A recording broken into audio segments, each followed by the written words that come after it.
Hello, you are welcome to our YouTube channel. I know it's been a while on this YouTube channel, and that's one of the reasons why I'm bringing to your doorstep a topic that will enlighten you. Now, I'll be looking at a topic which is captioned Division of Labor. Now, I want to tell you that it's not like the division of labor you learned back then in school. No, it's a type of division of labor that goes around our life endeavor, talking about our career and business. Then I will be also taking my study case from the teaching industry. Do you know that 95% of people desire to become a lot of things? They desire to become doctors, they desire to become nurses, they also desire to become baristas. Some even went forth to become presidents, but only 5 category of people desire to become a teacher. That's very shocking. Even if you should look into the 5% of people who want to become teachers, it will be shocking to know that 3% in that 5 is still thinking if they can change their mind to another set of industry, while it's only 2% who is effortlessly pursuing the teaching industry career. This is why basically in Nigeria, when you go into the College of Education, where teachers are being meant to raise up, that's where they train teachers up. It will be shocking to see that few students who are young people are there. This is to tell you that the teaching industry is going down as the day goes on, is reducing as the day goes on. The teaching industry keeps going down. Why? Because there is no young people to replace the old ones there. And this is why when you enter into the classroom of our schools, you'll be shocking to see that 5% of those who are teaching there, that's meant to be the youth who are teaching there, are teaching there for the sake of job. They are doing it as a sake of job, not as a sake of passion. I think we have now those who are moving into the teaching industry because of they want a job, they want a job, so they want to move into the teaching industry because they want a job. But this category of people forget that the teaching industry is not just a job industry, it is a purpose-driven industry. They forget that the industry is a purpose-driven industry, and that's why when they walk into that industry, they end up destroying such industry, because such industry is not meant for them. They don't know the worth of such industry, so destroying it won't be a big task for them. They won't feel the pain of destroying such industry. I could recall back then there was a system of government which checkmates the affairs of the teaching industry.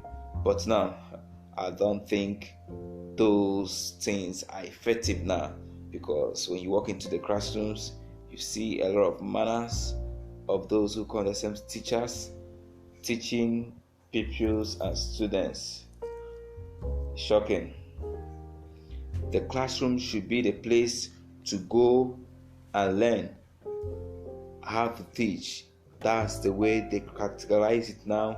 That's the way they put it now, that the classroom have now become a place where they learn their teaching skill. I don't think such is correct. The classroom should be the place where you should impart those knowledge, and not the place where you train yourself on how to teach. No, there is a school that does that, a school of teachers that does that. So if you have a passion to go into teaching, you need to go through that school and not practicing it in the classroom. is very annoying. One of the reasons why we have those in their 60s and 70s and they are still teaching is why, because there is no youth to replace these elderly people. The youths have run away from the teaching industry. I think why? Because they say that the teaching industry is a average industry, or the teaching industry is being seen by the society as those who earn lower. So this is some of their mindset or their concept why they don't want to enter into the teaching industry. Now I want to use this platform to encourage you and tell you that the teaching industry is 100% profitable industry and 100% reputable industry. So if you have the passion to go into the teaching industry, I want to encourage you to move into the teaching industry without fear or without looking backward. Do remember that you can only last long in that thing which you have passion for. If you have passion for teaching and you move into another skill, you will derail your potentials and you won't last long.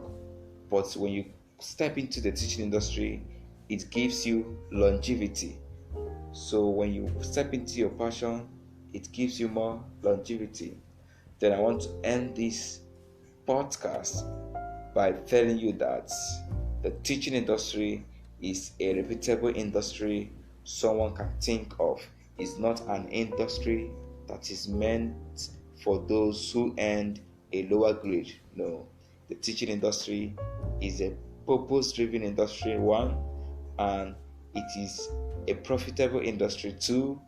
Then it is an industry that requires high technical education, not basically technical like in science. I mean high tech education, a grounded education, because you are there to impart into people's life.